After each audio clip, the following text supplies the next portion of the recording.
សួស្តីជំរាបសួរបងប្អូនអ្នកគ្នាបាទអញ្ចឹងវីដេអូនេះខ្ញុំណែនាំពាក់ព័ន្ធជាមួយឥឡូវនេះខ្ញុំបានបង្កើតជាវីដេអូមេរៀនពាក់ព័ន្ធការថែទាំកុំព្យូទ័របាទមានច្រើននៅក្នុងហ្នឹងណាបាទនិយាយទៅគន្លឹះទូទៅពាក់ព័ន្ធនឹងបញ្ហាកុំព្យូទ័រ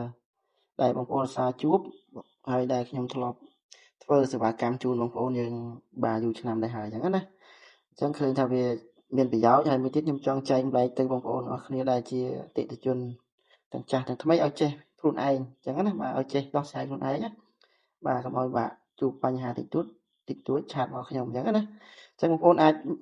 ចូលមើលមេរៀនទាំងអស់ហ្នឹងទៅហើយអាចដោះស្រាយបញ្ហាផ្សេងបានដោយខ្លួនឯងហើយក្រុមខ្ញុំចែកអាប់ឡូតនិងអាប់ដេតចូលនៅក្នុងហ្នឹងបាទអញ្ចឹងរាប់រយវីដេអូអញ្ចឹងបងប្អូនណាបាទអញ្ចឹងរាប់រយវីដេអូអញ្ចឹងបងប្អូនអាចចូលមើលបានទាំងអស់ហ្នឹងអញ្ចឹងណាបាទហើយខ្ញុំនឹងចែកពាក់ព័ន្ធមួយ AI មួយចំនួនទៀតនៅក្នុងហ្នឹងណាបាទពាក់ព័ន្ធ account AI មួយចំនួនដែលបងប្អូនអឺខ្លះមានតម្រូវការនៅក្នុងការប្រើប្រាស់ AI បាទអញ្ចឹងមាន Gemini មាន ChatGPT មាន SuperGrok មាន Adobe មាន Autodesk មានអីច្រើននៅក្នុងហ្នឹងបាទហើយនឹង prompt មួយចំនួនបាទដែលមានប្រយោជន៍ខ្ញុំលាក់ចូលក្នុងហ្នឹងអញ្ចឹងណាអូខេហើយបងប្អូនចង់ចេះ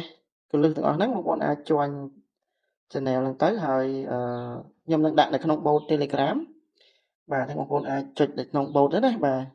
ទបងប្អូនគាត់ឧបត្ថម្ភថ្លៃកាហ្វេតិចតួចមកបានហើយណាអូខេអញ្ចឹងចុចក្នុង bot បងប្អូន scan ទូទាត់ឧបត្ថម្ភហើយបងប្អូននឹងទទួលបានការ join នៅក្នុងTelegram channel មួយនេះដែលបងប្អូនអាចមើលវីដេអូទាំងអស់នេះបាទជាប្រយោជន៍អញ្ចឹងណាបងប្អូនបាទអូខេហើយខ្ញុំនឹងអាប់ដេតចំណងជើងនេះខ្ញុំអាប់ឡូតចូលសិនអញ្ចឹងខ្ញុំនឹងអាប់ដេតចំណងជើងបងប្អូនមានបញ្ហាមួយណាមើលតាមចំណងជើងទៅបងប្អូនអាចទៅដោះស្រាយបញ្ហាទាំងអស់ហ្នឹងបានអញ្ចឹងណាបាទបងប្អូនដែលតំណទិញសេវាកម្មខាងខ្ញុំមានអ្នកចេះច្រើនមានអ្នកមិនចេះអញ្ចឹងណាបងប្អូនហ្នឹងអញ្ចឹងបានខ្ញុំធ្វើមកឈុតទុកហ្នឹងទៅសម្រាប់បងប្អូនដែលមិនសូវយល់បានច្រើនពាក់ព័ន្ធបញ្ហាកុំព្យូទ័រហ្នឹងបងប្អូនអាចមើលក្នុងហ្នឹងទៅអញ្ចឹងណាបាទបងប្អូនខ្លះគាត់ email គាត់អត់តន់ចេះ login ហ្នឹងអញ្ចឹងណាអញ្ចឹងបានខ្ញុំផលិតវីដេអូនិយាយទៅពាក់ព័ន្ធជាមួយការប្រើប្រាស់កុំព្យូទ័រប្រចាំថ្ងៃហ្នឹងទាំង login email Gmail Outlook Microsoft 365 download បាទសារ set up Windows ការដាក់ license នេះមាននៅក្នុងហ្នឹងទាំងអស់អញ្ចឹងណាអូខេអញ្ចឹងអរគុណច្រើនបងប្អូនចង់ចេះគន្លឹះទាំងអស់ហ្នឹងអាច join បាទឆែកលើ bot ខ្ញុំដាក់លើ bot ហ្នឹងបងប្អូនហ្នឹងហើយ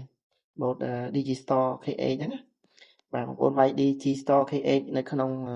Telegram ហ្នឹងឃើញហើយអញ្ចឹងណាបាទមួយទៀតបងប្អូនដែលចូលក្នុង channel មួយនេះបាទបងប្អូនដែលចូលមើលវីដេអូរៀននៅក្នុង channel មួយនេះបងប្អូនអាចមានឱកាសមួយទៀតណាបាទឱកាសអាចលក់កម្មវិធីលក់ license លក់សេវាកម្មផ្សេងៗទៅកាន់អ្នកស្គាល់ទៅកាន់មិត្តភ័ក្តិទៅកាន់អ្នករួមការងារអញ្ចឹងណាពេលបងប្អូនមើលវីដេអូទាំងអស់នេះយល់ចប់ចេះបងប្អូនអាចមានឱកាសលក់ license លក់អីច្រើនប្រភេទពីខ្ញុំបានអញ្ចឹងណាបាទបងប្អូនទិញតម្លៃល្អតម្លៃបោះដុំពីខ្ញុំយកទៅលក់ឲ្យមិត្តភ័ក្តិអ្នកស្គាល់បានអញ្ចឹងណាបាទអូខេមាន promotion ពិសេសៗនៅក្នុងហ្នឹងសម្រាប់បងប្អូនដែល join channel មួយនេះអញ្ចឹងណាបងប្អូនហ្នឹងហើយអូខេអរគុណច្រើនបាទ